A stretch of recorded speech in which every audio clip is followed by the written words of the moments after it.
வணக்கம். இயக்குனர் அலுவலகம், மாநில வேளாண்மை விரிவாக்க மேலாண்மை நிலையம் குடுமியான்மலை வழங்கும் தினமொரு தொழில்நுட்ப செய்தியில் இன்று நாம் காண இருப்பது கிளைரிசிடியா பசுந்தலை உரம். சில மரங்கள் மற்றும் செடிகளில் இருந்தும் பசுந்தலைகளை வெட்டி விதைப்பு செய்ய இருக்கும் வயலிலிட்டு மிதித்து உழுதுவிடும் பழக்கம் விவசாயிகளிடையே பரவலாக காணப்படுகிறது.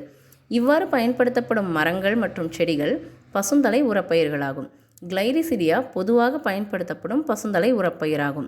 இதில் 2.9% தலைச்சத்து, 0.5% மணிச்சத்து, 2.3% சாம்பல் சத்து உள்ளது.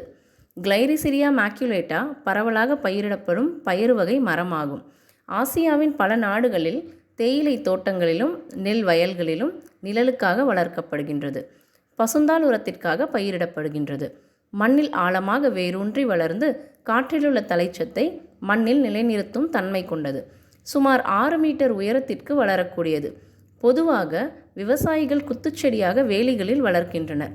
தமிழ்நாட்டில் 40 வருடங்களுக்கு முன்பு பசுந்தாள் உரப்பயிராக அறிமுகப்படுத்தப்பட்டது. இதன் முதிர்ந்த தண்டுகளை பதியமிட்டு நடவு செய்யலாம். நடவு செய்து 12 மாதங்களில் அறுவடை செய்யலாம். இரவையில் 2 மாதங்களுக்கு ஒரு முறையும், மானாவரியில் 3 மாதங்களுக்கு ஒரு முறையும் அறுவடை செய்யலாம். வறட்சியை தாங்கி கடல் மட்டத்திலிருந்து 1000 மீட்டர் உயரம் வரையும் அமில நிலங்களிலும் வளரக்கூடியது. ஆகவே 1 அல்லது 2 மீட்டர் நீளமுள்ள 6 மாதம் முதிர்ந்த குச்சிகளை கொண்டு மழைக்காலங்களில் நடவு செய்யலாம்.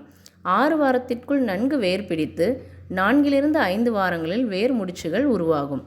நன்கு வளர்ந்த 5 வருட மரங்களிலிருந்து 3 மாதங்களுக்கு ஒரு முறை ஹெக்டருக்கு 9.5 டன்கள் இலைகளை அறுவடை செய்யலாம்.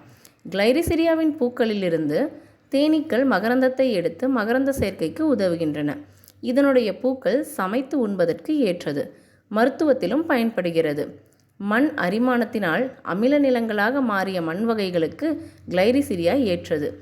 இத்தகைய தொழில்நுட்பத்தினை பயன்படுத்தி விவசாய பெருமக்கள் பயனடையுமாறு கேட்டுக்கொள்ளப்படுகிறார்கள். நன்றி.